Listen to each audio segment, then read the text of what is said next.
Welcome back. We're here at the ElysianNxt Annual Bangkok User Conference.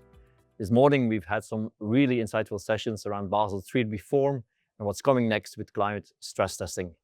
What's becoming very clear is that these topics are no longer standalone and increasingly connected. I'm joined by Piet Mandeville, Managing Director of Risk and Professional Services at ElysianNxt, someone who's been right at the center of many of these implementations. Piet, great to have you here. Happy to be here, Chris. We had some fascinating presentations this morning about the Basel 3.1 reform, the climate risk. What stood out for you? Yeah, well, it's always one of my favorite moments in the year is when the users of the system are getting together. It's always leads to interesting discussions because we do have a very diverse client base. So the topics of this morning, Basel reforms, climate stress test, very different topics, very diverse public. So that always leads to interesting discussions from different angles. So I think it was a very interesting morning. Yeah, true. But often when you hear about the Basel 3.1 reforms, it's about reporting to the regulator, what we call the Pillar 1. But how do you see that evolving from an ICAP perspective, from a stress testing perspective? So basically about the Pillar 2. Well, yeah, this was actually one of the points of contention this morning, because indeed Basel reforms, Pillar 1, these are the things that are being looked at in great level of detail. We also had some very detailed presentations on this topic this morning. But what is often overlooked is that Basel reforms are also stretching into Pillar 1. And this is something that banks are sometimes underestimating, that together with the Basel reforms, the Pillar 1 requirements are increasing, which challenges the banks in a whole different level, because the Pillar 2 requirements are more about internal capabilities. It's not about jumping a minimum Pillar 1 hurdle. It's about building out an internal capability to manage your risks. So I do think indeed that this is one of the things that should always be looked at together, like the Pillar 1, Pillar 2 requirements. Now, in many banks, we still see the stress testing teams struggling in trying to reconcile with the regulatory numbers. From your experience, how big is that struggle? Well, we do see, as we are doing some implementations, for now, we do see, to our surprise, that this is sometimes maybe a little bit underestimated, because in the end, every stress test would always need to start from the regulatory as a starting point. But we do see that banks tend to be organized in a still traditional siloed way, where the regulatory team has their own solutions, has their own teams, and they produce certain numbers using certain data sets and calculations. And then the stress test team is another team. And that team needs to use the compliance numbers as a starting point. We see that this is a great struggle because that comes if different teams with different systems.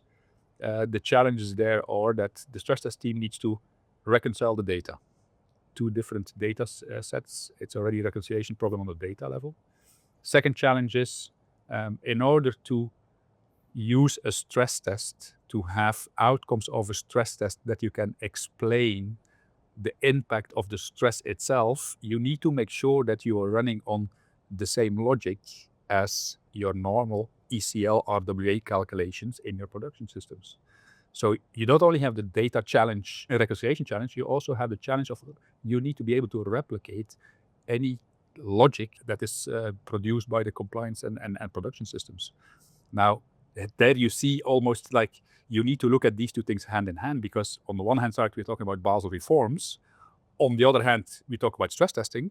Well, the Basel reforms do impact the way that the stress testing team, because the stress test team will need to replicate these same reforms. Yeah. So we see that many banks are struggling with that, and this is a direct consequence of having this silent approach.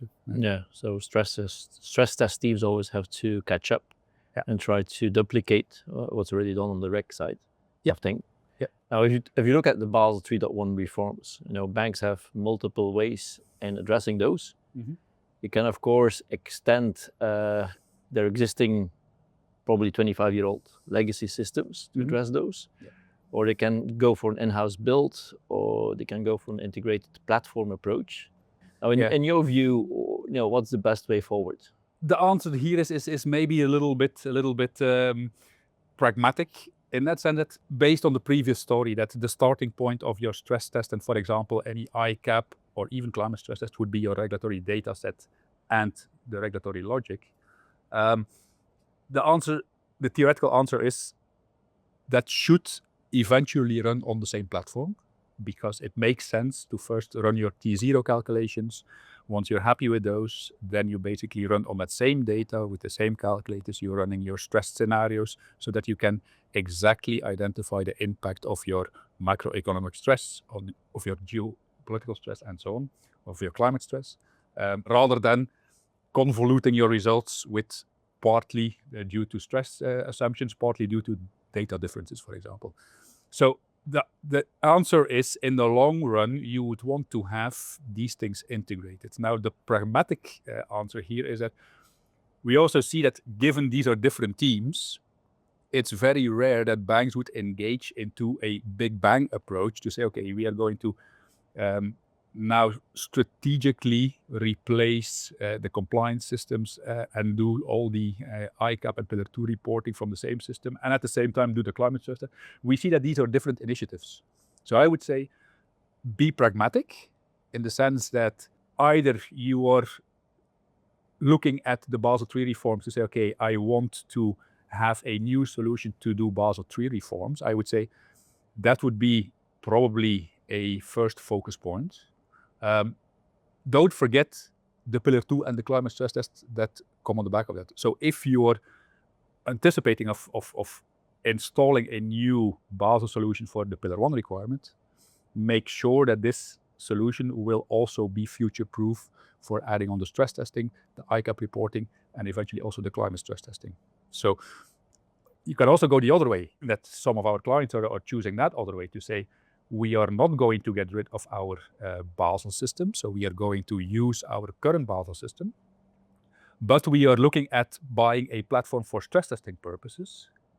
But again, there, make sure if you go that route, that you always have the option later on to use that same stress test solution to extend into the regulatory, because in the end, you want to end up in the same place. So there's different routes of how to get to the integrated platform. It's rarely a big bang approach, but I do think that banks can, whatever route they prefer to take, always consider that the end goal should be the integrated platform.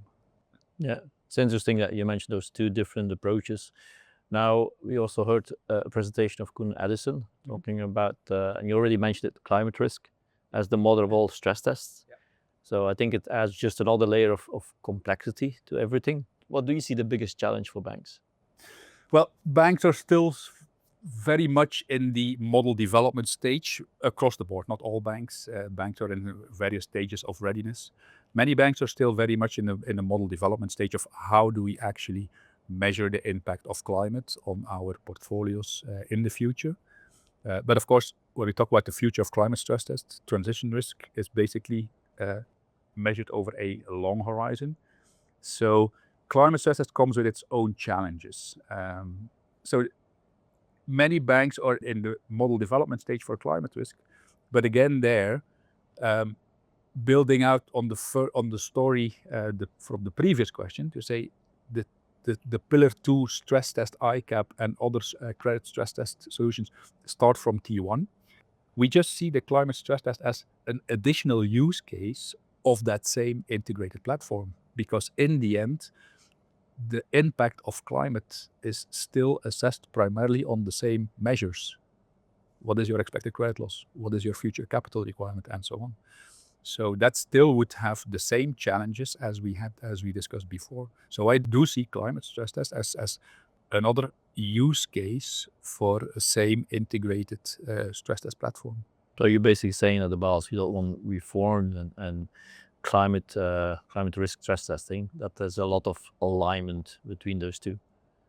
Well, I do see that from our experience is indeed that banks are looking to leverage from the same stress test framework to basically say, okay, that framework should also be capable of catering for the climate stress test models, because in the end, you are still using these same calculations at the very end of it.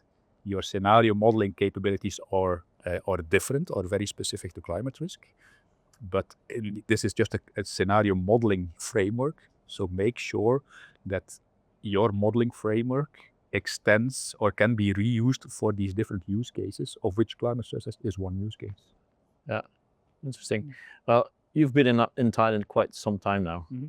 If you look at the situation of the Thai banks, or what would be your recommendation how to get ready for all these upcoming challenges? It's an interesting question because Thailand is quite late in the adoption of Basel, True. which gives the Thai banks a comparative advantage, because it's a little bit the same. I remember that we said previously for IFRS 9, Indonesia, banks were basically, they learned some lessons from their peers in other countries that had to adopt IFRS 9 much sooner. So banks in Indonesia were very aware of the challenge and the pitfalls of IFRS 9, performance, scalability, usability, simulation capabilities.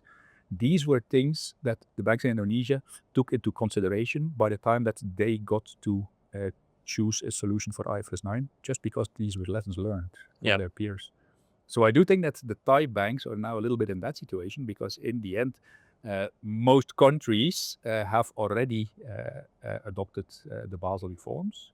We do know what the challenges are. We do know that the Pillar 2 is sometimes a forgotten, this is one of the lessons learned, that Pillar 2 is sometimes forgotten aspect of these Basel reforms. And that's the requirements of the regulators on these Pillar 2 report and processes, and also the traceability that they are asking, that they are just regulators are no longer accepting the manual exercise, manually put together report sent to the regulator. It really needs to trace back. You also the data lineage, even on an ICAP report, becomes now the standard. So these are things these are practical examples of lesson learned from other countries that the Thai banks can still take into consideration when it comes to the initial Basel reforms adoption. Yeah, so learn from your peers and avoid to make the same kind of pitfalls. Exactly, yeah. So if there's one thing to take away from this conversation, Basel III reform and climate stress testing may look like separate challenges, but in reality, they are becoming deeply interconnected. Banks that continue to treat them in isolation will struggle with data consistency, with scenario alignment, and ultimately with decision making. The real opportunity lies in bringing everything together within a single integrated framework. That's exactly why we host forums like this, to bring together experts, clients, and partners to stay ahead of these changes. Because today, managing risk is no longer just about compliance. It's about being ready for what comes next. Thank you very much, Piet. My pleasure, Chris.